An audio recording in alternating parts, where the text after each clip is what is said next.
నమస్కారం. నేను 1961లో జాయిన్ అయ్యాను. 68, 69 వరకు మేము ముగ్గురు అక్క చెల్లెళ్ళము, మా తమ్ముడు 5వ క్లాస్ వరకు అందరం ఈ స్కూల్లోనే చదివాము. ముఖ్యంగా పార్వతమ్మ టీచర్ని స్మరించుకోవాలి, బహింజీ టీచర్ని స్మరించుకోవాలి, సరస్వతి టీచర్ని స్మరించుకోవాలి. కస్తూరి మ్యామ్ గురించి చెప్పక్కర్లేదు. వీళ్ళందరూ ఇచ్చిన ఆ విద్యాబుద్ధులు, సరస్వతి టీచర్ ఫస్టే చెప్తాను, విద్యాబుద్ధులతోనే మేము ఇంత వాళ్ళం అయ్యాము. అసలు మేము నిజంగా ఈరోజు ఇప్పటికీ నాకు స్కూల్ అంటే చాలా ఇష్టం, నాకు కల్లోకి వస్తుంది ఇప్పటికీ కూడా ఆ విద్యార్థి దశ. రియల్లీ మేము ఎంత ఎంజాయ్ చేసామంటే కానీ ముగిస్తున్నాను. అందరినీ తెలుగు టీచర్, తెలుగు అంటే ఈరోజు ఇష్టం అంటే Tripura Sundari teacher, super, Saraswati teacher, కస్తూరి టీచరు, త్రిపుర సుందరి టీచరు, ముఖ్యంగా పార్వతమ్మ టీచరు, శాంతాబాయి టీచరు.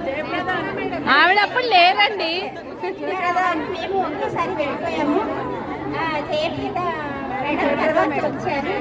అసలు మాకు స్కూల్లోనే ఎక్కువ గడిపాము. మా జీవితాన్ని దిశానిర్దేశం చేసింది స్కూలే. ఈ రోజుకి నేను ఒకటి చెప్తున్నాను అమ్మాయిలు, మేము నిండుగా జాకెట్ వేసుకుంటాము అంటే అది మా టీచర్ల వల్ల. ఈ రోజుకి మాకు వెనకాల వీపు కనపడకూడదు, కొంగు నిండుగా ఉండాలి. టీచర్లు చెక్ చేసి పిన్ను పెట్టి చెప్పేవారు. క్లాస్ రూమ్స్కి వచ్చి చూసి ఈ రోజుకి మాకు అదే అలవాటు. ఇలా ఎన్నో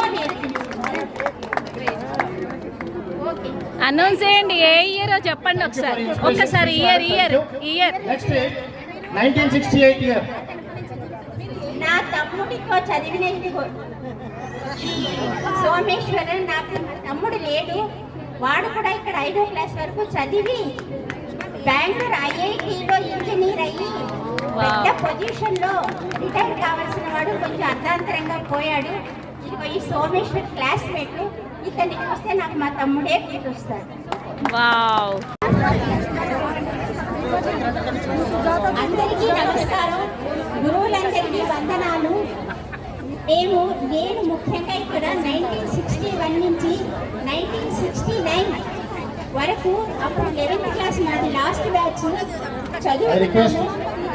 నేను ఇక్కడ ముగ్గురు సిస్టర్స్, మా తమ్ముడు 5వ క్లాస్ వరకు అందరం ఇదే బడిలో చదువుకున్నాము. సో ఈ బడి మాకు ఎంత నేర్పిందో, ఎంత బ్రతికిచ్చిందో నేను మాటల్లో చెప్పలేను.